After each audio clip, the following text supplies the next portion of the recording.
है। हेलो दोस्तों, मेरे चैनल एडू द विजन में आपका स्वागत है। आज देखेंगे हिंदी का एमसीक्यू, टॉप 20 एमसीक्यू देखेंगे।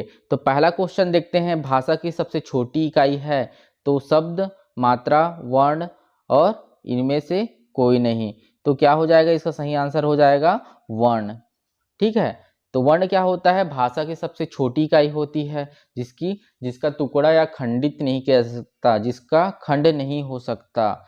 वर्ण उस मूल ध्वनि को कहते हैं जिसका खंड या टुकड़ा नहीं किया जा सकता या खंडित नहीं किया जा सकता है।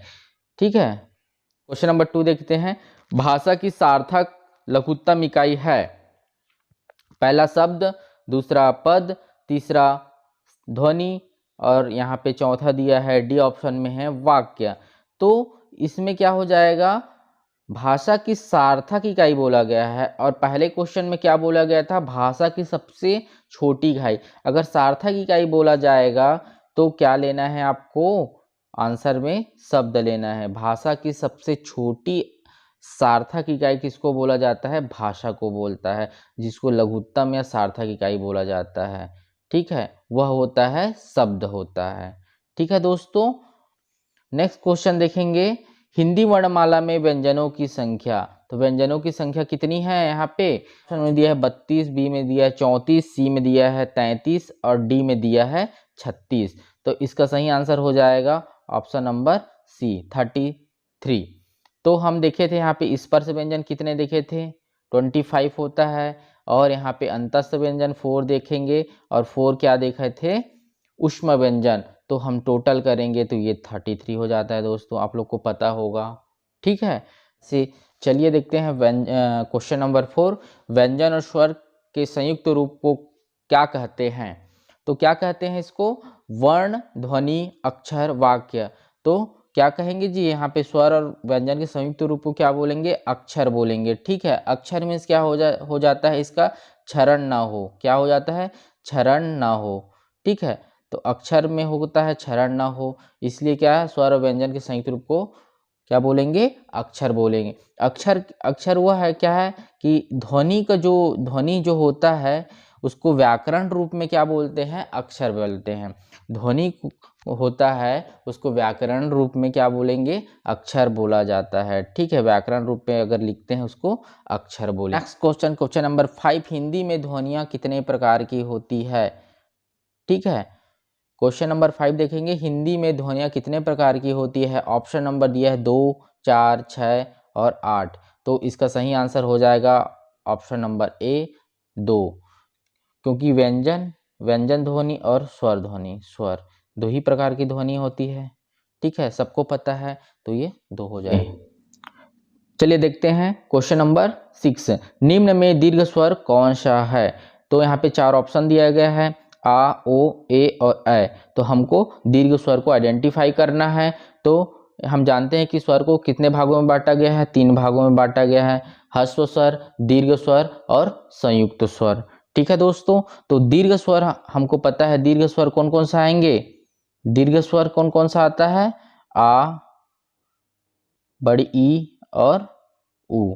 ये क्या होगा, आपके दीर्घ स्वर में आएंगे। और संयुक्त स्वर बच गया, क्या होगा, ये सब क्या है, संयुक्त स्वर है। संयुक्त स्वर मीन्स क्या होगा, संयुक्त स्वर मीन्स होगा कि हम 2 स्वरों के सहयोग से तीसरा स्वर बनाते हैं। जैसे कि यहाँ पे ई, अ और ई को जोड़ेंगे तो क्या बन जाएगा, यहाँ पे ए बनता है, संयुक्त स्वर में आएंगे।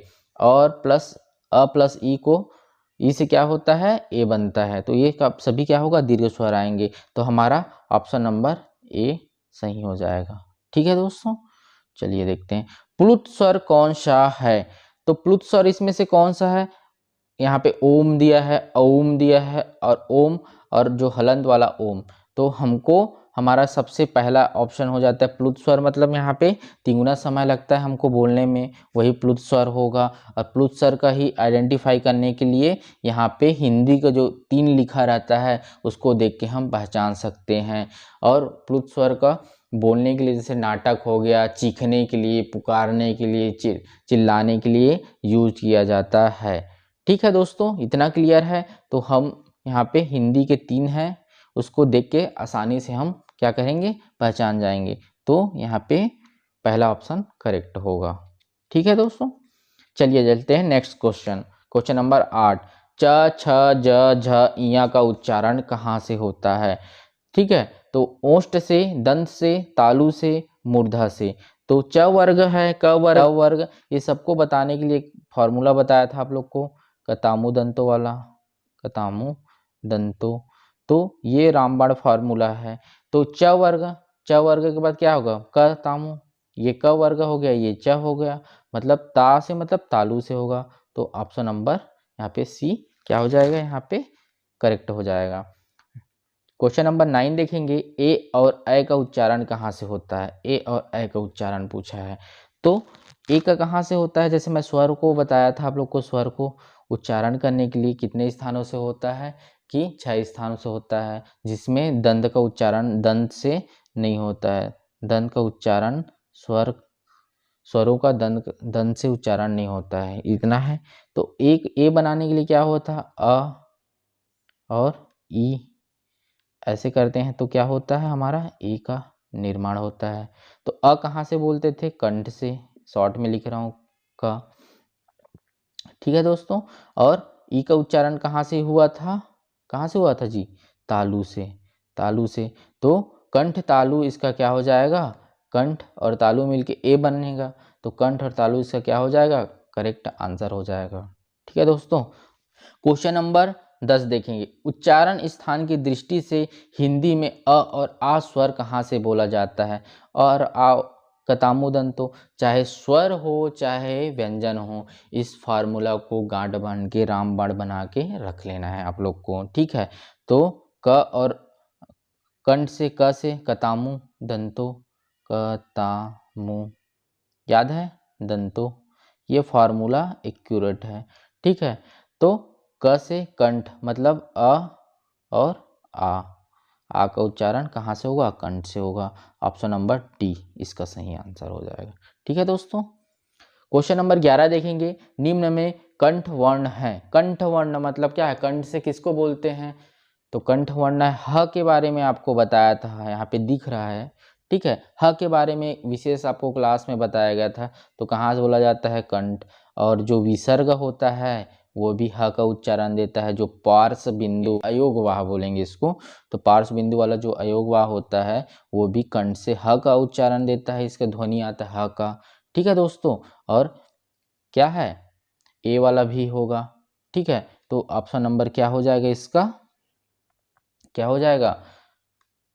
ऑप्शन नंबर हमारा बी सही हो जाएगा इसका। ठीक है दोस्तों, चलिए चलते हैं। क्वेश्चन नंबर 12, घ का उच्चारण स्थान कौन सा है? तो फिर वही हो गया, हमारा 25 स्पर्श व्यंजन है। तो 25 स्पर्श व्यंजन है तो कौन से वर्ग में आएगा? क वर्ग में, च वर्ग में। तो हम क्या देखेंगे? घ किस में आता है? क ख घ, है ना? क ख ग और घ आता है यहाँ पे। तो यहाँ पे क्या आ जाएगा? ग और घ। तो घ यहाँ पे क वर्ग में आ रहा है, कतामुदंतो, तो ये कंठ से हो जाएगा, कंठ से। ये तालु से, तो क वर्ग किससे उच्चारण होता है? कंठ से। तो आंसर क्या हो जाएगा इसका? क्या हो जाएगा दोस्तों? आंसर हो जाएगा कंठ।